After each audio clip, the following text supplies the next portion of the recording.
Hello everyone, আসসালামু আলাইকুম। ইমোতে ফোন দিলে ফোন যায় না। তো আপনারা যদি এখান থেকে ভিডিও কল বা অডিও কল দেন তাহলে কিন্তু ইমোতে কিন্তু এই সমস্যাটা রয়েছে। সবারই কিন্তু এই সমস্যাটা রয়েছে। তো আপনারা এই সমস্যাটি কিভাবে সমাধান করবেন আজকের এই ভিডিওতে আমি আপনাদের সেটাই দেখিয়ে দিব। তো চলুন ভিডিওটা শুরু করা যাক। তো এরকম ভিডিও পেতে আমার চ্যানেলটিকে অবশ্যই সাবস্ক্রাইব করে পাশে থাকবেন।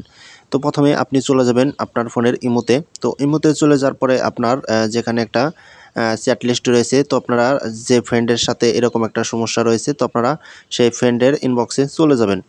তো আমি এখান থেকে এই ইনবক্সে চলে গেলাম। তারপরে এখানে দেখতে পাবেন কল অপশন। তো আপনারা কল অপশনের উপরে একটা টাচ করবেন। টাচ করার পরে আপনারা যে এই অপশনগুলো এরকম আসবে, তো আপনারা এটা স্ক্রিনশট করে নেবেন। তো আমি এখান থেকে স্ক্রিনশট করলাম।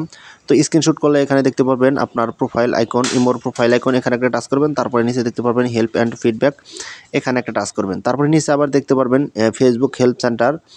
তো আপনারা এই যে ফিডব্যাক হেল্প সেন্টার, এখানে একটা টাচ করবেন। তারপর আবার ফিডব্যাকে টাচ করবেন। এখানে দেখতে পারবেন কল অপশন, আপনারা কল অপশনে একটা টাচ করে দেবেন।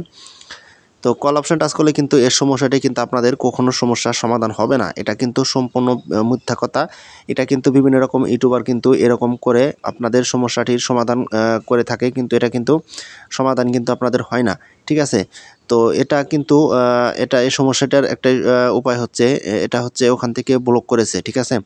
তো ওখান থেকে কিন্তু ব্লক করার কারণে কিন্তু এই সমস্যাটি কিন্তু হয়েছে। তো তাকে কিন্তু আপনি অন্য ইমোতে কিন্তু যোগাযোগ করতে পারেন যে এই ব্লকটা খোল, তাহলে কিন্তু এই ব্লকটা খুলে যাবে।